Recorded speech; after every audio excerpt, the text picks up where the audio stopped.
আলাইকুম রহমতুল্লাহ বারকাতু।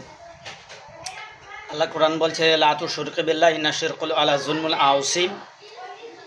খবরদার তোমরা আমার সঙ্গে কাউকে শিরক করো না, শিরক অতিশয় মহাগুনাহ, বড় গুনাহ।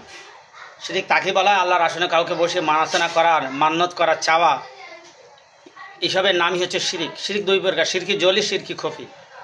প্রকাশ্য শিরক, অপ্রকাশ্য শিরক। আবার শিরক দুইটা ভাগ, শিরকে আসগার, শিরকে আকবর। তো ইসলাম পৃথিবীতে ভূমিষ্ঠ হওয়া, অনেকে বলে ইসলাম নবধর্ম হযরত মুহাম্মদ সাল্লাল্লাহু আলাইহি ওয়াসাল্লামের কাছে। না, ইসলাম নবধর্ম হযরত মুহাম্মদ সাল্লাল্লাহু আলাইহি ওয়াসাল্লামের কাছে নয়। ইসলাম এমনই একটা ধর্ম যেটা হচ্ছে পুরোপুরি হযরত বাপ আদম শফিউল্লাহ আলাইহিস সালাতু সালামের কাছেই আসা, সেটাই হচ্ছে ইসলাম। আর সেটা মুহাম্মদ সাল্লাল্লাহু আলাইহি ওয়াসাল্লাম নবায়ন করেছেন, রিনিউয়াল করেছেন। আর সেই ইসলামটাই হচ্ছে যার মূল মন্ত্র হলো যে আল্লাহকে এক বলে সাক্ষী দেওয়ার, সমস্ত নবী রাসূলদেরকে আল্লাহর পায়গম্বর, বার্তাবাহক, নবী রসুল বা অবতার।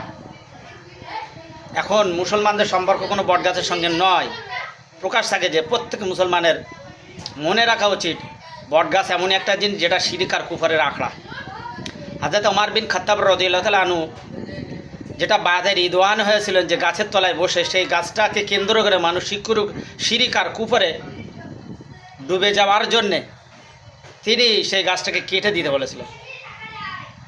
তো সেখানে এতটা পরেশ করেছে। আর বট গাছের কাছে যদি মানাচনা করে, সেখানে যদি জাল, কবর, জাল, দরগা তৈরি করে এবং অমুসলিমদের সেখানে পাল্লা খাটিয়ে সেসব পূজারীদের, তাদের কাছে মুসলিমদের বাচ্চা নিয়ে ওজন করে সে অনুযায়ী মিষ্টি, ফল ফলাদি, খুচরো টাকা দিয়ে, এগুলো প্রকাশ্য শিরক। এরপরে আর ওই মুসলমান থাকে না। আপনি হয়তো আপনার হোর্ডিং পোস্টারটা মুসলমান থাকবে, কিন্তু ভিতরে কাগজের বাঘ। আপনারা এরকম কাজ করতে পারেন। এগুলো করা এবং করানো উভয় শিরক, কুফর, বেদাত ও হারাম। এগুলো মুসলমানের কাজ নয়।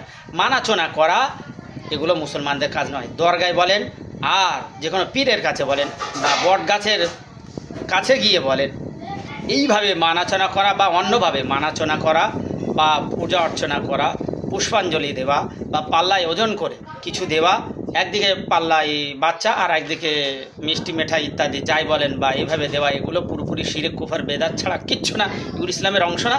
ইসলামের লেশমাত্র তাদের ভিতর থাকবে না যেরকম করবে। সাবধান মুসলমান।